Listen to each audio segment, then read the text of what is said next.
I'm debating these sons of bitches. I'm out there on these right-wing shows, so I'm not scared to do that. Where the hell is the Democratic Party? Where's our equivalent of Turning Point USA? The X situation escalated quickly, fueled by Newsom's team. Joe Rogan, a podcaster fixated on me and notorious for his snacking habits, seems to have developed a compulsive fascination. I appreciate the attention, but I'll pass. Yet despite his curiosity, he hesitates to give me the space to speak openly and honestly to his audience. Talking some on Twitter. I know, it's like, you think that's gonna work? Like, that's so stupid. Like, this is such a bad look. It's such a bad choice. There's a little desperation in it. But it's just stupid. Tensions between California Governor Gavin Newsom and Joe Rogan are escalating fast. Since leaving the state, Rogan has openly blamed Newsom for California's struggles. Instead of letting time ease the tension, Rogan has only amplified his attacks. Newsom responded to his latest scathing critique with equal intensity. Hold on tight. This clash is far from over. Well, you start with Joe Rogan, so I'm going to start cursing. He wants to be president so bad. The host of one of the world's most popular podcasts and the governor of the country's most populous state are clashing. That governor is Gavin Newsom. At one point, Newsom openly invited Joe Rogan to appear on his show, and Rogan agreed. Why won't you have me on the show? He won't have me on the show. It's a one way. And he has guests coming and attacking and bashing, but he will not have me on the show, period. Full stop. He should have me on the show. Come on my show. Gavin Newsom has been eager for Joe Rogan to appear on his show for quite some time. He has publicly challenged him, extended multiple invitations, and even suggested a live discussion as a final attempt. Despite the growing anticipation, Rogan has consistently declined. The reason Newsom keeps pushing, whether it's strategy, curiosity, or a risk to his own reputation, remains unclear. One thing, however, is certain. If Rogan ever agrees to face him, it would make instant headlines.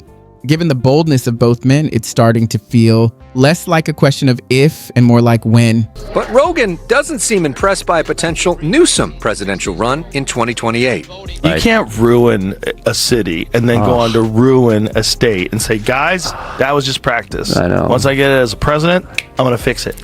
Fix it all. I mean, it's so crazy, but he's such a great politician. I mean, No, he's he's so not. smooth. He's You not, don't think though. so? No, I think he's terrible. Rogan attacking Newsom's job performance in California. You have the highest unemployment. Yeah. You have the highest homelessness. Look what they did with Hollywood. You money's missing. You killed Hollywood. I know. Hollywood doesn't exist anymore. It's literally gone. Newsom responding to Rogan on X, posting California is the fourth largest economy in the world, but number one in manufacturing, farming, new business starts, tech and VC investments, Fortune 500 companies, public higher education. I could continue. Invite me on anytime, Joe Rogan. It was all that before you were there. It was all that forever. It's because the weather's perfect, man. It has nothing to do with you. And there's some truth to that, at least for those who remember California before Gavin Newsom took office. Back then, the Golden State was thriving, Hollywood was booming, tech innovation was skyrocketing, and the beaches were still inviting. People didn't leave, they wanted to move there. Even with high living costs, life felt full of opportunity and streets weren't lined with tents. Now, according to Joe Rogan, that California is gone. He argues that Newsom has turned the state into a dystopian landscape filled with homelessness, rising crime, and crumbling infrastructure. What was once a shining example of the American dream, Rogan says, has become a cautionary tale of poor leadership and misplaced priorities.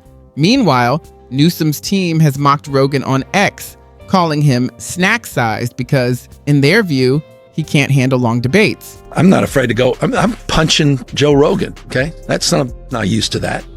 And he's going to dismiss it. He's going to laugh it off. I mean, tough guy, all that. But he's going to have me on. Gavin Newsom changed his strategy. No interviews, no podcast invites, no debates. After realizing that Joe Rogan was not falling for the hoax, provocation. What had started off as kind offers soon devolved into hateful remarks. During press appearances, Newsom began disparaging Rogan's qualifications, referring to him as everything from an uninformed commentator to a loudmouth performer. In an effort to frighten Rogan, his friends also piled on, flooding social media with disparaging messages and memes. However, the tactic backfired on them. Rogan did not even notice the sound, nor did he flinch or respond. He assumed it was just another politician using his name to gain notoriety.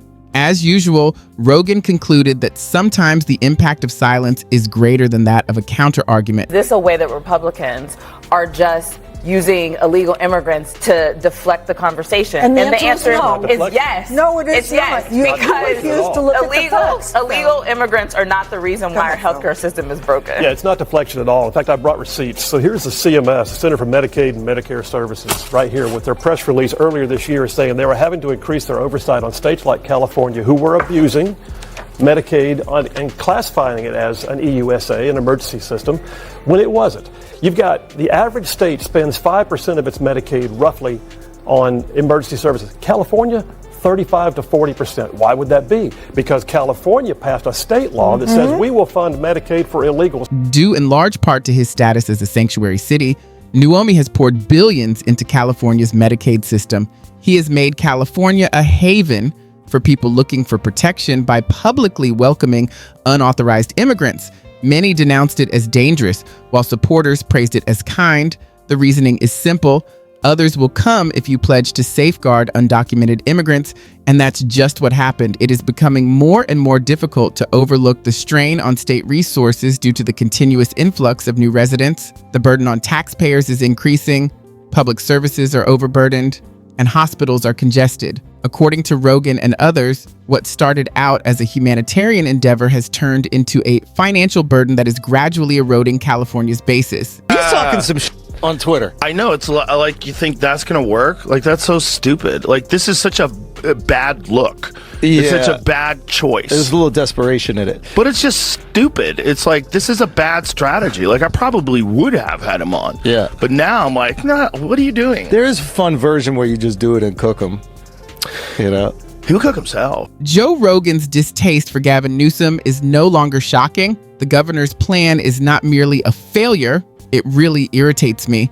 Newsom is leaning toward cheap insults and relentlessly criticizing Rogan on social media in an attempt to elicit a response rather than taking the high road or extending a genuine olive branch. Every few weeks, there's a new jab, post, or nuanced remark that passes for political humor. Desperation, however, is the one factor Rogan will not consider. Rather than small-scale theatrics, his entire business is based on direct communication and genuineness. It seems that Newsom's constant online prodding is more of a demand for attention than an outreach. Trolling a major podcaster on Twitter is the worst thing you can do if you want a genuine interview. Governor Newsom has repeatedly said that Democrats need to do a much better job attracting men, especially young men who are often drawn to podcasts. And Aaron, nobody does that better than Joe Rogan. His interview with then candidate Trump last year got 60 million views on YouTube alone. Gavin Newsom's eagerness, almost desperation, to appear on Joe Rogan's podcast makes sense. This is not a simple conversation. It has to do with visibility. Young men who have grown tired of the Democratic Party's increasingly inconsistent and unpredictable posture make up Rogan's large and diverse fan base. Newsom is aware that the DNC has had trouble reaching these voters.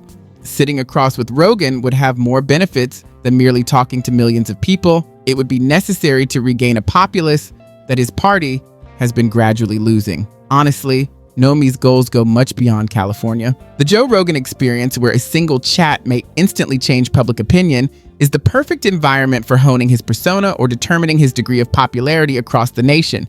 His aim is the Oval Office. It was never on my bingo card. I didn't grow up saying, one day I'll be this person. It's not a photo on the wall of me meeting someone. There are people that think that you were that way back in the day. I think there's that's a whole deeper conversation of perception versus reality. And I have a lot of work to do on that. And I'm going to be doing a little more of that with this book. And now it sounds like, he's got a book. Of course he's running. Yeah. But truly, I've got a book that I'm putting out early next year, that I've been working on for 4 or 5 years, because I can't take the perception of me versus the reality of what I experienced growing up and in my own childhood and my own experiences. So I'm trying to shapeshift that from my perspective, not everyone else. When it comes to California under Gavin Newsom, there isn't much disagreement between perception and reality, because the facts speak for themselves. The once golden state is now only a ghost of what it once was. Once bright streets are now littered. Downtowns are filled with tent cities. Small businesses are struggling to prosper, while crime rates continue to rise. Locals desperately need practical solutions because bureaucracy has transformed even fundamental public services into red tape mazes. Newsom is not being evaluated by Californians based on party loyalty. Their assessment is based on his performance, Furthermore, their findings present a depressing image. From the scarcity of housing to the propensity for enterprises to close. Many people want to know what happened to the California dream under Nuomi's leadership. During his administration, the state's problems have not only continued, but they have also gotten worse. What's the biggest misconception about you? I just think this notion, I don't know where, I know where it comes from, but I think this notion of the silver spoon, I was born into great wealth and privilege, and it's quite the contrary. And I'm not trying to, it's not a racial algebra story, I'm not trying to over-romanticize a contra narrative, but it's remarkable how that perception has dominated so much of the conversation that even my friends have about me. They don't know much about me. And so just for the record, setting it straight for my kids and grandkids, I'm going to be pushing back in that respect. In this instance, Nuomi seems to return to the traditional Democratic playbook by relating the tale of a difficult upbringing to the typical American. It's a common DNC strategy. Present yourself as a man of the people, someone who has experienced hardship and is aware of pain. It was Alexandria Ocasio-Cortez. Barack Obama also did it to some extent. However, the narrative falls short with Nuomi. He has been intimately associated with one of the wealthiest and most influential families in California for many generations, both financially and politically. Because of this, many people find it strange when he talks about knowing challenges. Opponents saw it as merely another attempt to present a popular image, at contrast with his affluent upbringing, a carefully constructed story intended to win votes and sympathy rather than one based in fact. Obviously, 2024 was a federal election, but the Biden administration said DOJ monitors to 87 different jurisdictions in that election. The California GOP put up this onto X, saying, Governor, if there's nothing to hide or nothing wrong, why the concern in having the DOJ observe? What's wrong with transparency? Let's transparency. Let's have the transparency what went into their request, allegedly, of the Department of Justice, the state GOP, and why they picked these particular 5 counties.